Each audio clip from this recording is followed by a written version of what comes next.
right, so first we're going to talk about sample space. So what is sample space? Because this unit is on probability. And we got to start with vocabulary. An experiment is a situation involving chance that leads to outcomes.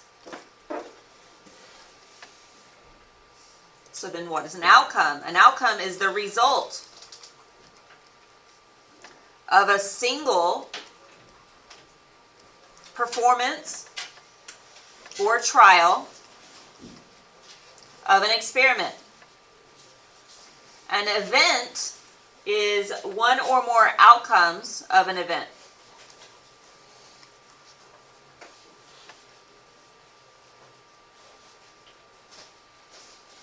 Sample space is the set of all possible outcomes. All right, so that's the basics that you need to know for vocabulary. And then this first example, in the typical coin toss, identify the experiment, the outcome, and the event. So the experiment is what you're doing. So it is tossing a coin.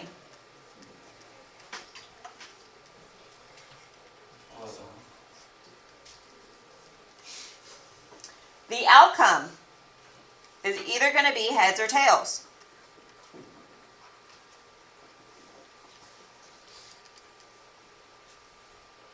And the event is what happens. So we'll just say the coin lands on tails.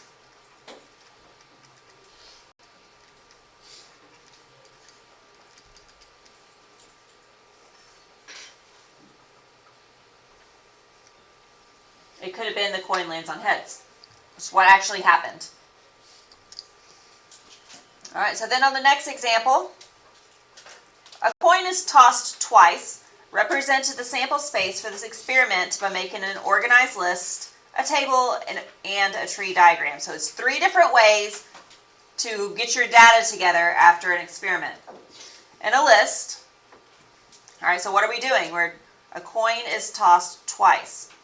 So you could toss the coin and get heads once and heads the second time. You could do that. What else could happen? You could get heads and then tails, right?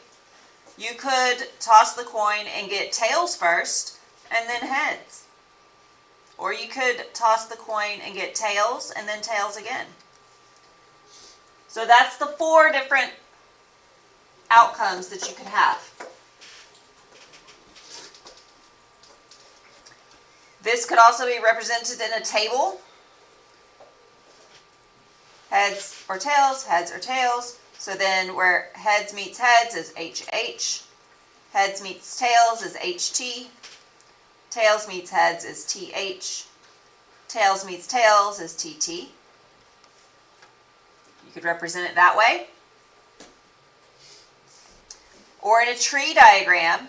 So on your first toss, you toss the coin the first time, you could get heads or you could get tails. So let's say you got heads the first, you toss the coin, you got heads, and then you pick it up and toss it again, you could get heads or you could get tails. So here, this would have been heads and then heads, so this would be HH. You could have got heads and then tails, this would be HT. Or maybe the first toss you got a tails, picked it up, tossed it again, and then you could get heads or you could get tails. So then it would be TH or TT. So no matter how you look at it, there's 4 possible outcomes when you toss a coin 2 times. It gets more complicated whenever your experiment gets more complicated. So here we have a number cube is rolled twice. A number cube is just a single die, like a normal 6-sided die. Complete the sample space for this experiment. So sample space is the total possible outcomes. Not what happened, but possible outcomes. So the first time you roll the die, you could get a 1, you could get a 2, you could get a 3, or a 4, or a 5, or a 6, right? You roll a die. You get any of those numbers. So if you rolled it and you got a 1, and then you picked it up and rolled it again, what could you get? 1 through 6, right? It's going to land on 1 through 6. So 1, 2, 3, 4, 5, 6. What if you rolled a 2 the first time and picked it up and rolled again? What was your possible outcomes? They didn't change, right? They're still 1 through 6. And then if you rolled a 3, same thing, because the die is not changing. If you rolled a 4 the first time, again, same thing for the second. 5, same thing. 6, same thing. So that's all the possible outcomes of rolling a die 2 times. So how many possible outcomes are there? Well, when you do the tree method, you count up the bottom row, and that tells you how many. So instead of counting them all, I counted to 6 times, so that's 6 times 6, so 36. So there's 36 possible outcomes here. So very quickly, this method of a tree diagram becomes messy, right? Like rolling a die 2 times is not a complicated experiment. So a long time ago, somebody really smart came up with something called the fundamental counting principle. That saves you a lot of paper and drawing of tree diagrams. So if you have 2 events, we'll say if one event can occur m ways. So m is a variable. It could be any number m. And the other event, so the second event, can occur in ways. Then both events can occur in m times n ways. All right, so then if you have 3 or more events, similarly, if 3 events can occur in m, n, and p ways, then all events can occur in m times n times p ways. What that's saying is you can just multiply the outcomes, like how we just did 6 times 6. Because the one die has 6 possible outcomes, the second die has 6 possible outcomes. So together, that's 6 times 6 is 36. If I had a 6-sided die and a 4-sided die, it would look like a triangles.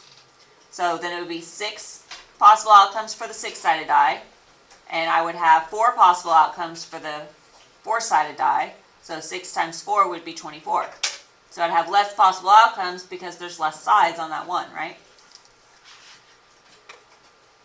All right, so now we're going to identify the number of possible outcomes, which is sample space, right? Identify the number of possible outcomes, sample space. That's the key word there, sample space, number of possible outcomes. And write a list that represents the sample space. Okay, so for the first couple, we'll write a list, 1 and 2. After that, we're not going to write a list anymore because it's going to get complicated. But we are going to identify the sample space for these situations. All right, so a new car comes in either a standard edition or a compact edition. And it comes in either black, green, white, or red. So you're buying a new car. Super exciting problem. All right, so first, you have to pick which edition are you going to buy. Standard edition or compact edition. That's one event. So first event is going to be standard or compact. And then we have a second choice to make. It comes in either black, green, white, or red. So our second event is choosing a color. Black, green, white, or red. All right, so we could do this in a tree method. I could choose standard or compact. That's the first event, right? And then from that, I have 4 choices to make. So I could choose standard, and if I chose standard, I would still need to pick a color. So I could have a standard that is blue, green, white, or red, or I could buy a compact car, and I would still need to choose a color, black, green, white, or red. So I could count up the bottom of my tree. I have 1, 2, 3, 4, 5, 6, 7, 8 possible outcomes.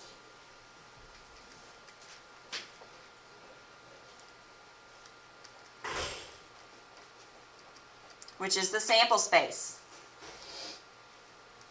Now the easy way to do the same problem to figure out the sample space would be to use the fundamental counting principle, right? So we could do this the easy way. The first event had 2 possible outcomes, and then we could multiply it by the possible outcomes of the second event, which is black, green, white, or red. That's 4. And then that gives me 8. So either way I do this, fundamental counting principle or draw a tree or make a list, I still have the same sample space.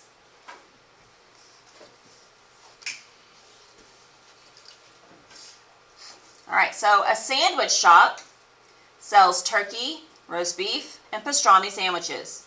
Each sandwich is sold. Okay, that word. Each sandwich is sold as a regular or a large. You get your choice of white, multigrain, or rye bread. All right, so here there's 3 events. So in the first event, we have to choose the meat, right? Turkey, roast beef, or pastrami. So turkey, roast beef, pastrami. And then in the second event, I need to choose the size. Am I going to get a regular or a large? So if I got a turkey, I would still need to choose regular or large. If I get roast beef, I need to choose regular or large. If I get pastrami, I have to choose regular or large. And then this one had a third event of choosing the bread. White, multigrain, or rye.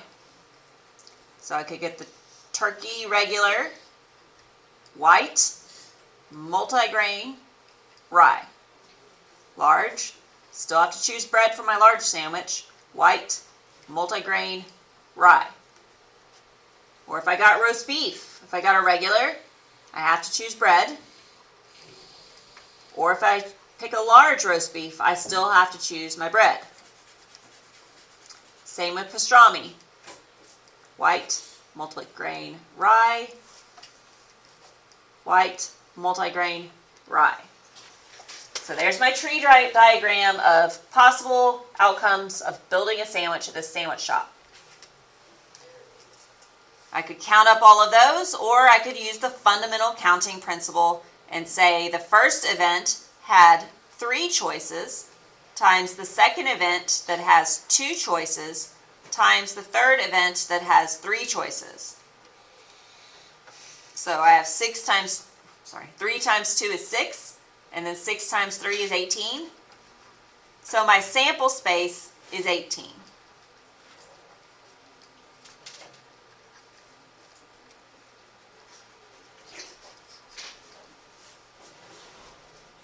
And I think everyone will agree that the fundamental counting principle is the way to go on this. All right, so whenever you're choosing stuff like that, it's real easy to follow along with what goes where. Now number 3 is a little different. And now we're talking about a spinner, and that sort of can be confusing. So a spinner can land on red, blue, or green. That's not confusing. Red, blue, green. So that means we have 3 possible outcomes of the spinner, right? And you spin 9 times. All right, so that always makes people want to say 3 times 9. 3 times 9 is 27, that's it, right? No, that's not it. You're spinning the spinner 9 times. That's how many events you have. But the way it's worded makes you think I'm going to multiply, which is what we did up here. This is you're spinning 9 times. So this is telling you that you have 9 events.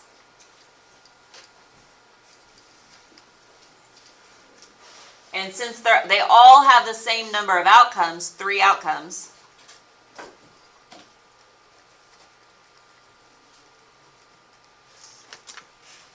then it's 3. I'm going to do this 2 different ways again. You can have 3 times 3 times 3 times 3. 1, 2, 3, 4, 5, 6, 7, 8, 9 events. And that's the fundamental counting principle like that. Since every time you have the same number of outcomes, but you're doing the 9 events, 9 trials, then you get 19,683, which is hugely different than 27. So in a situation like this, where you get the same number of outcomes every time you're just doing trials, you could also write this as 3 to the 9th power, because that's the same thing, right? So the exponent represents the number of times you're spinning the spinner, or the number of trials of flipping a coin. If you're just doing the same repetitive action over and over again, you can think you do an exponent, and it gives you the same outcome. 19,683 is the sample space.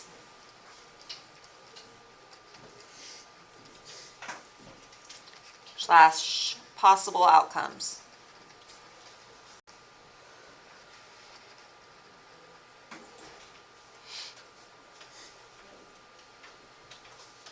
All right, so let's look at the next one. A spinner can land on green or black. You spin 6 times and then you roll a 6-sided die. What's the sample space?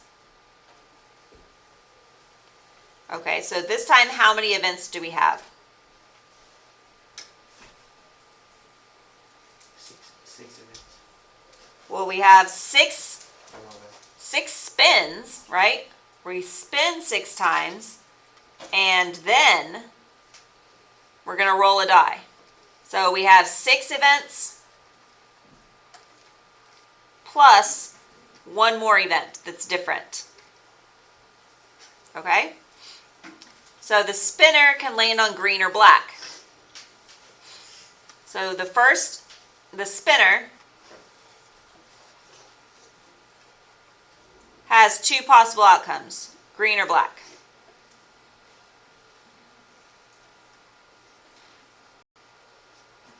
And then on the die, it's a 6-sided die, so the die could be 1 through 6, right? So there's 6 possibilities for the die, there's 2 possibilities for the spinner.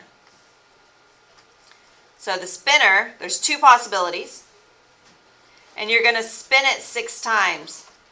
So that 6 is the exponent. 2 to the 6th power, plus the other event, the die. You're only rolling the dice once, but you have 6 possible outcomes for it. Not plus, sorry. Take off the plus sign. Sorry about that. That should not have been a plus sign. Forget the plus sign. And then a 6-sided die. So the 6, it's still multiply. So 2 to the 6 times 6. So the first event, or the first 6 events, 2 to the 6, there's 2 outcomes, 2 outcomes, 2 outcomes, 2 outcomes, 2 outcomes, 2 outcomes. And then the last event, there's 6 possible outcomes. So 2 to the 6th power times 6, which is 384.